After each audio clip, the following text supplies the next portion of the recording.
Very exciting Saturday of getting the Audi vacuumed up, cleaned up the inside for get some pictures and get it listed for sale since I did sell it to my brother.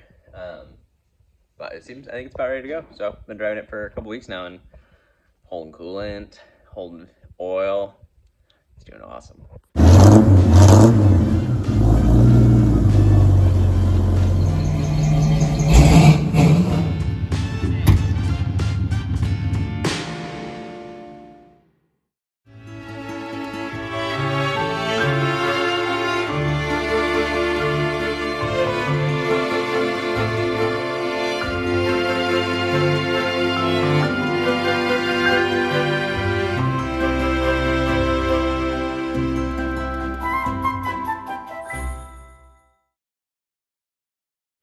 Alright, that's a little grubby, but I got floor mats cleaned up, but they had some spots. Vacuumed out. Oh yeah, that's a good one. Looks so clean. Well, fairly clean. Needs a new seat cover still, but not half bad, I'd say. It's maybe sellable, hopefully. No, it's definitely sellable. It's yeah, it cleans up alright.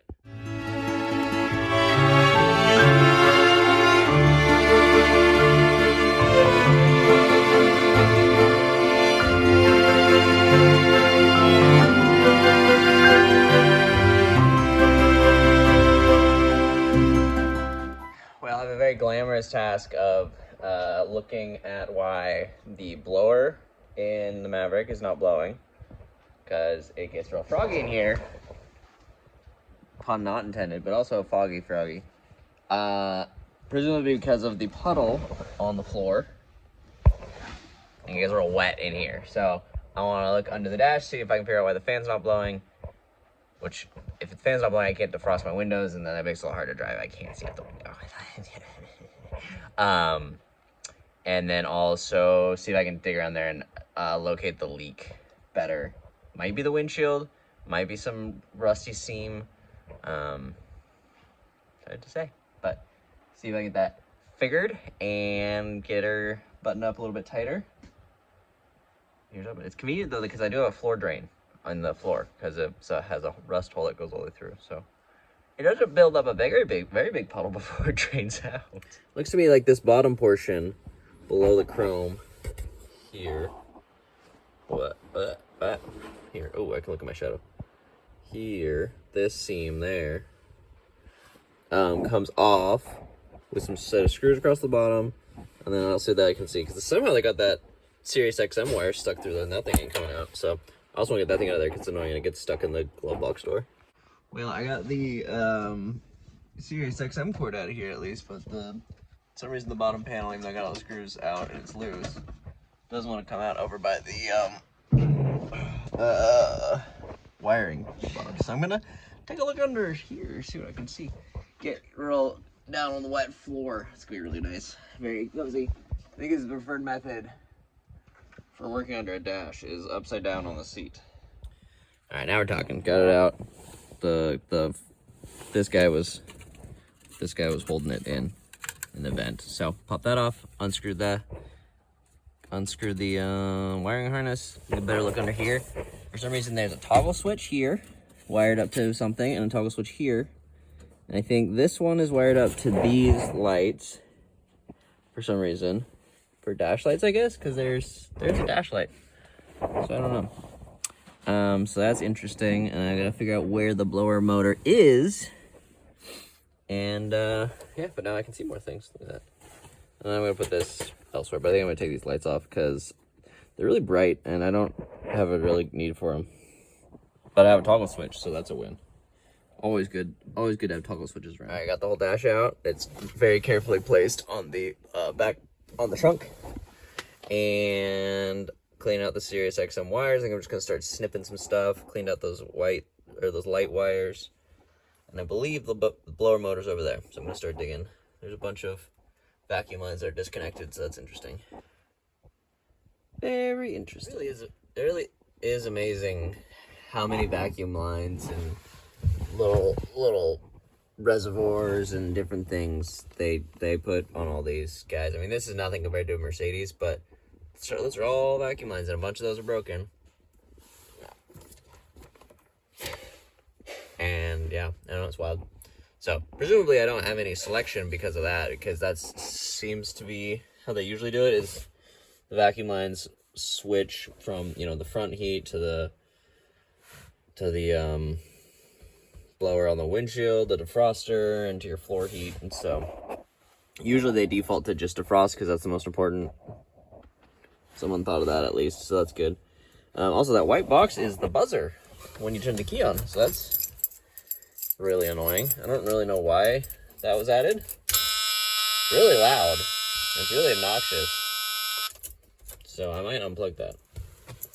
Probably gonna come out to bite me somehow, someday, but yeah. So I think that is probably my blower motor resistor, and I need to write down which of these switches do which things, because this one does something, that does something, and that does something, but I forget what. So I'm gonna look up what the dash looks like stock, and maybe remember to write it down this time what they are.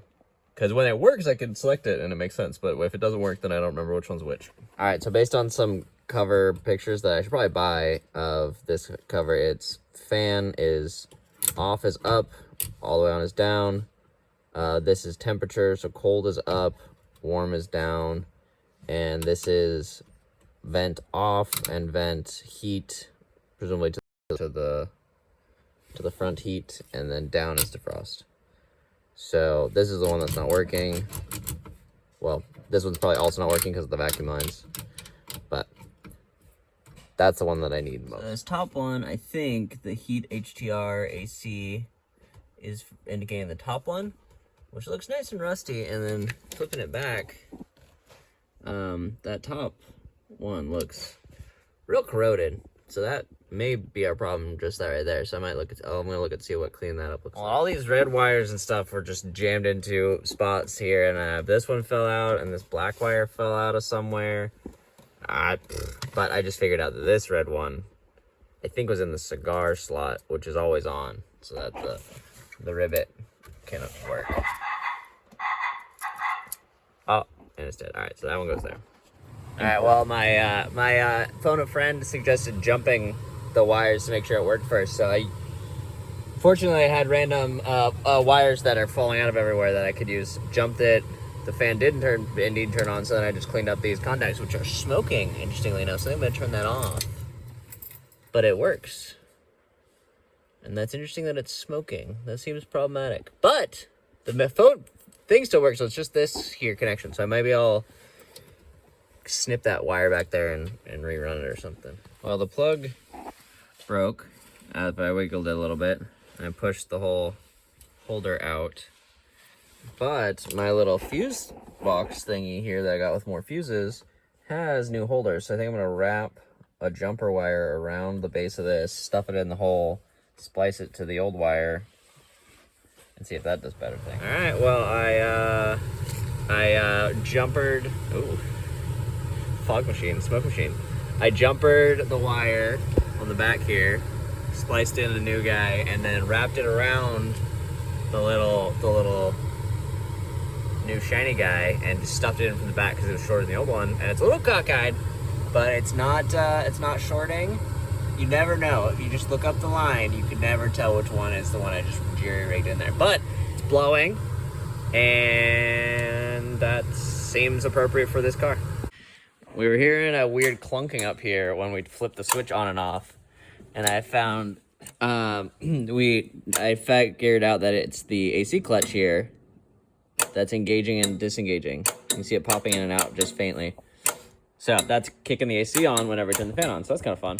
Noticed it was leaking on the seat, so we figured we should actually glue up the holes on the ceiling from those self-tapper screws through the ceiling to hold that line. I got some globs of JB Weld on there. Those ain't leaking. Those ain't leaking anymore. Shiny. We'll have to matte spray paint back over them so they're not glossy anymore. I may or may not have dribbled a little bit on the seat, but I wiped it up. It's fine. Just extra waterproofing. All right. Good job, Maverick. Another day, a little more sealed.